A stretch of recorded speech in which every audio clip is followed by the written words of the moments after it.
Assalamualaikum warahmatullahi wabarakatuh. Perkenalkan, nama saya Ali Sadikin. Saya dari guru SMKN Wasim Saritaru, Kabupaten Tegal. Pada kali ini saya akan membuat tutorial tentang memperbaiki sistem pengapian, yaitu sistem pengapian DC dan juga sistem pengapian AC. Di mana sistem pengapian DC saya akan menggunakan motor Mio M3, sedangkan untuk sistem pengapian AC saya akan menggunakan motor Vega ZR. Terlebih dahulu alat dan bahan apa saja yang akan saya gunakan. Ada multitester digital, ada test pen, kemudian ada timing leg, dan juga tachometer. Nah, ini adalah alat bahan yang saya akan gunakan pada saat praktek nanti.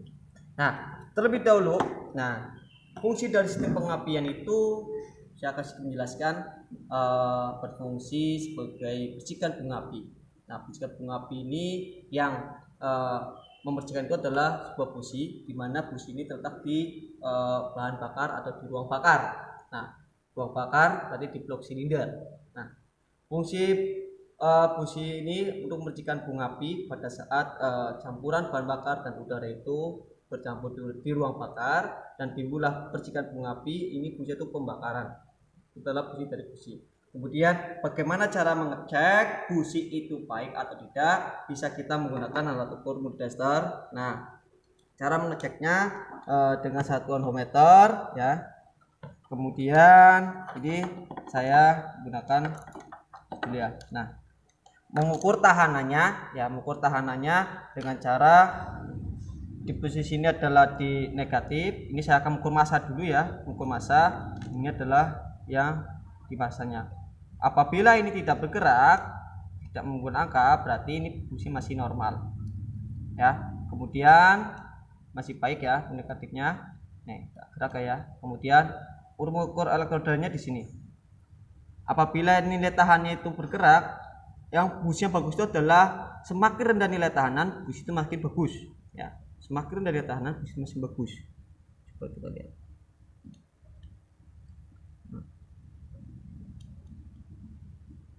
Nah, di sini berarti busi ini sudah ada sedikit bagus lah. Kemudian ini busi masing baru. Nah, coba saya cek dulu massa ini nggak bergerak. Kemudian elektrodanya coba kita cek sini.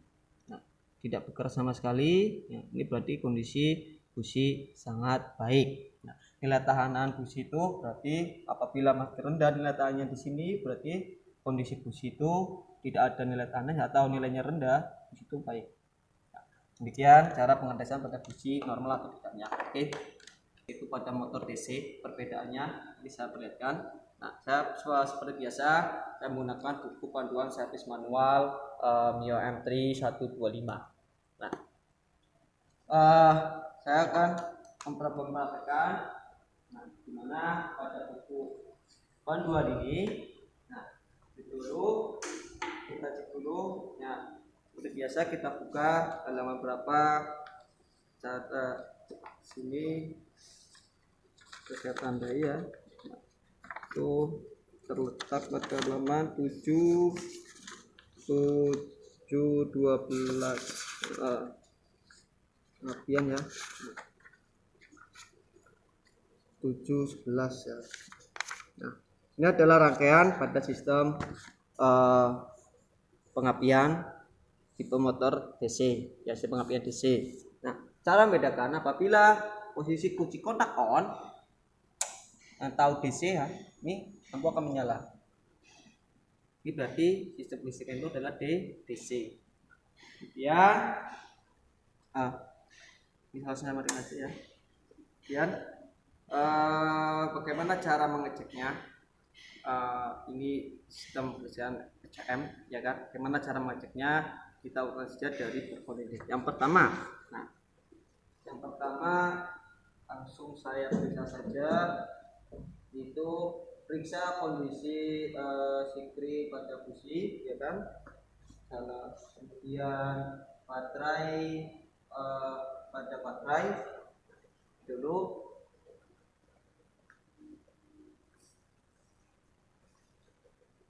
Oke, saya membuat coretan di sini nanti buat gambaran untuk hasilnya di berapa saya tulis di sini.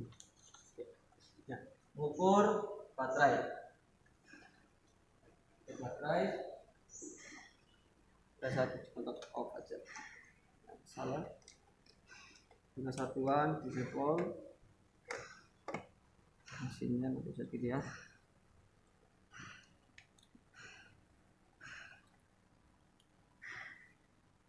Nah, 12,46 volt.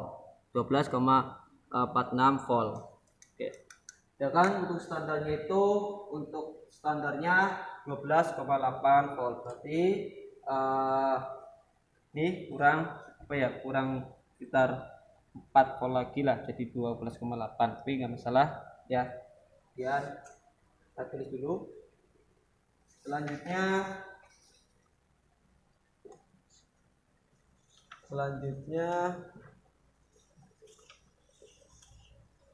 berarti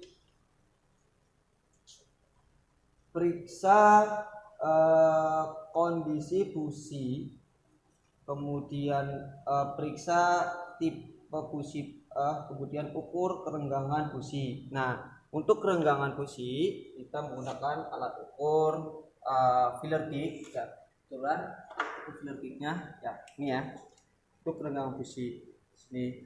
Oke, ini saya bongkar dulu businya.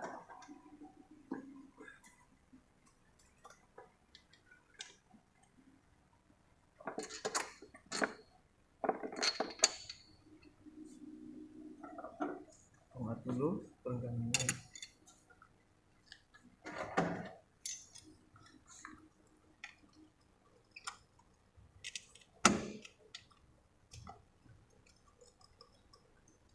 Ini kita akan mencopot businya langsung.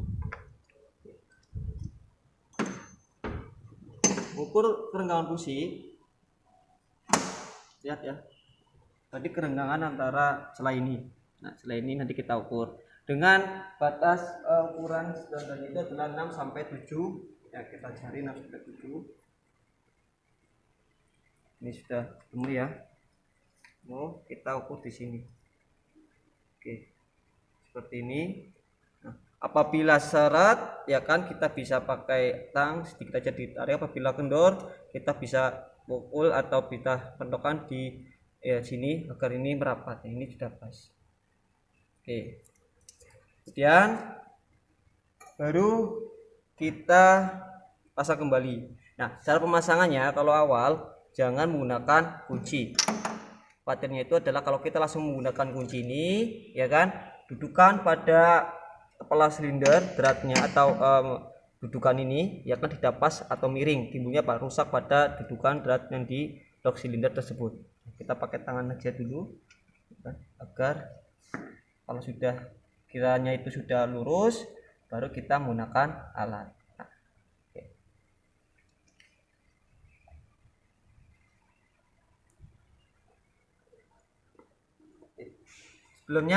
Sebelum saya masang, ternyata di buku panduan ya kan itu mengetes berapa loncatan, mengukur loncatan ini, loncatan apa ya, celah busi ini ya, loncatan pengapi maksud saya busi ya. Pada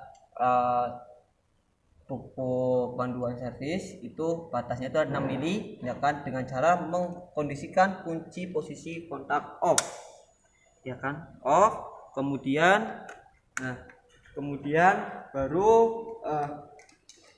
kita starter ya kan, baru kita starter. Apabila pada saat kita starter misalnya busi itu tidak mau menyala, berarti busi ini mati. Tadi cara pengetesannya busi sudah saya jelaskan di video awal ya kan, bagaimana cara mengetesan. Nah, kemudian baru kita starter ya.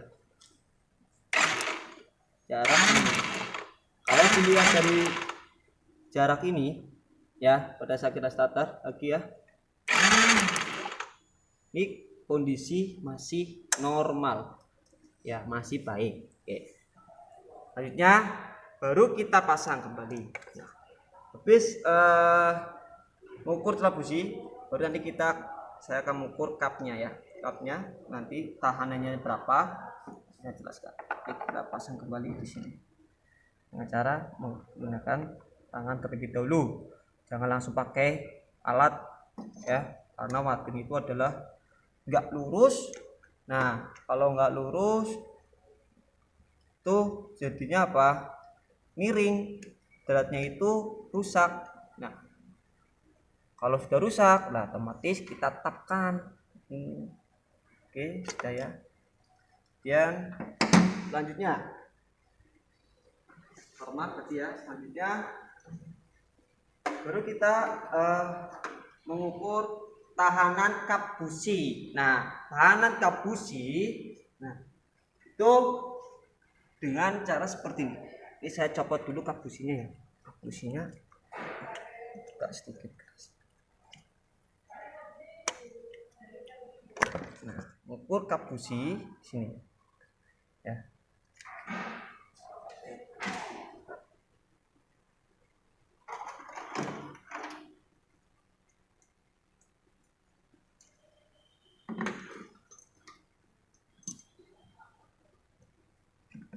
Di satuan ohm meter itu biasa ya. Oke, kayak teman-teman tahu pastinya berapa, saya bisa lihat di sini.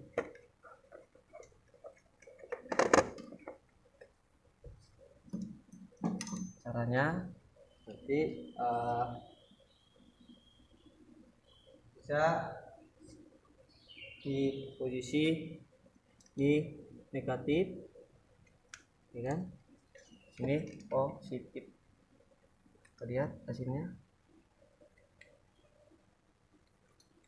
kita lihat ya ini berapa.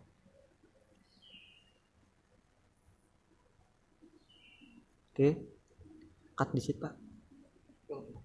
Selanjutnya itu mengukur kap pada busi ya. Kap pada busi ini saya lepas dulu tutupnya ya.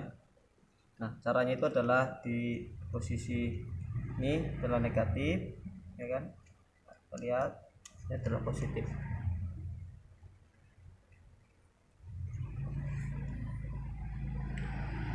Nanti kita lihat berapa hasilnya. Ini itu adalah 0, ya.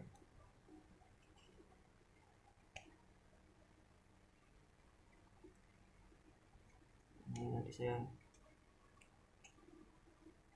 hasilnya itu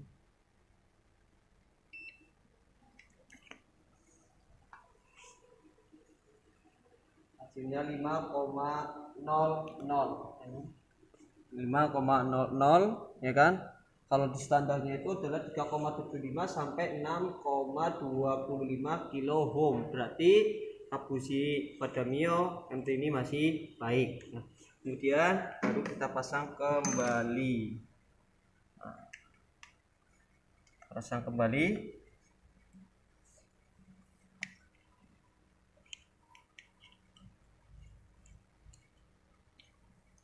Kita pasang.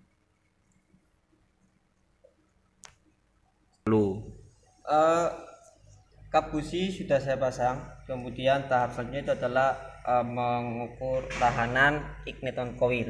Nah, ini coil ya, yaitu di tahanan lilitan primer maupun dan sekunder. Nah, dengan cara, nah kalau untuk tahapan lilitan primer itu standarnya itu harus 2,16 sampai 2,64. Kalau yang sekundernya itu adalah 8,64 sampai 12,96. Oke, sekarang ke lilitan primer terlebih dahulu.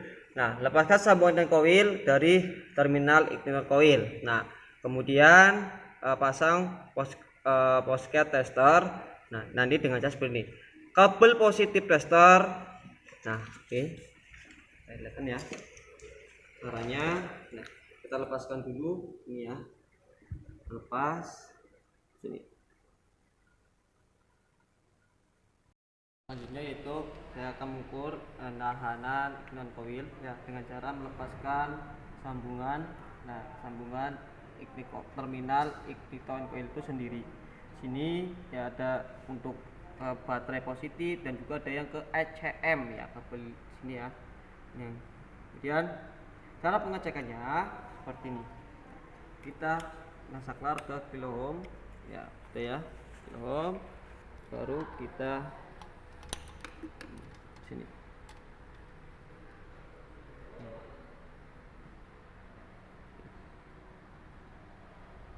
Dari hasil pengukuran paling tertinggi itu adalah 2,6 ya. Pada pengukuran sekunder, sebelumnya saya tulis dulu ya, saya tulis dulu hasilnya. Pada lilitan primer DC ya, DC ini AC itu nanti motor VK DC, berarti hasilnya berapa? 2,6 semuanya itu adalah ohm. Nah, kemudian pada lilitan sekunder, sekarang lilitan sekunder dengan cara, nah kita mengukur di kap busi sini ya, jadi kita lepas kembali ini dengan cara seperti ini ya kan, bisa dilihat.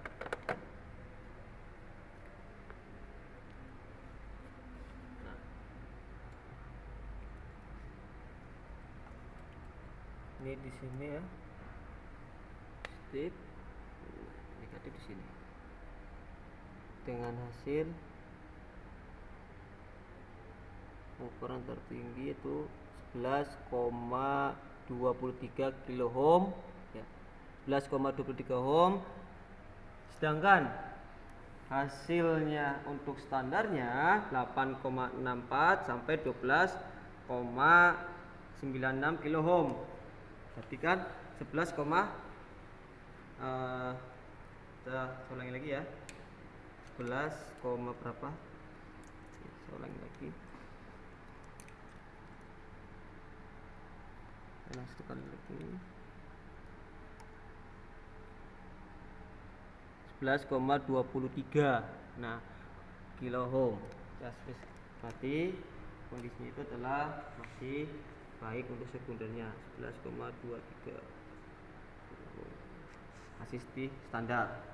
Nah, kemudian pada fase selanjutnya yaitu mengukur tahanan crankshaft positif sensor. Nah, lepaskan cover crank sensor positif, nah hubungkan pekat negatif, kemudian kabel positif dapat yaitu putih atau biru, dan kabel negatif resistor putih atau merah. Nah, cara seperti ini. Oke, sebelumnya saya letaknya itu di sini ya kan, apa ya, kabel bodinya yang bentar ini kebetulan kabel itu agak sedikit kurang panjang, dan kebetulan kabel yang ini sudah digerogoti semut yang lama tikus ya kan, cuman saya bisa menyambung seperti ini. Nah, ini ya, lihat kabel di sini keterangannya adalah kabel positif itu putih biru ya. Kabel pada positif tester ini ya kan, ini di putih warna biru, berarti ini ya kan, yang negatif di putih warna merah. Nah, bisa dengan cara ini saya lepas ya, seperti ini. Saya lepas dulu. Nah, baru kita ukur di sini. Nah, hasilnya itu lihat hasilnya karena crankshaft positif sensor. Ini saya hold dulu ya, saya hold. Hasilnya itu adalah 283,4 ya, 283,4, sedangkan pada standarnya itu 22,8 sampai 342 ohm. Nah, 283 ohm. Nah, ya, apabila ini ya, ini pada saat uji kontak on ya, ganti ke rasa positif sensor atau unit starter, ya kan. Apabila ini di bawah dari nilai standar, ya kan, berarti sensor tersebut atau tahanan sensor tepuk resep itu rusak. Nah, kemudian selanjutnya periksa kunci kontak. Kunci kontak kita periksa. Nah, kita periksa. Nah, kita periksa dulu normal apa enggak. Oke, kalau normal dia berjalan lampu ya. Nah, kalau normal mesti makan berjalan. Oke, kemudian coba kita nyalakan, tes dulu. Nah, dan selanjutnya periksa standar samping, ya kan. Periksa standar samping. Apabila pada saat standar samping di sini tidak mau mati, ya kan, berarti ada program pada standar samping. Mati enggak? Oke. Saya ulangi lagi, ya kan. Bisa naikkan.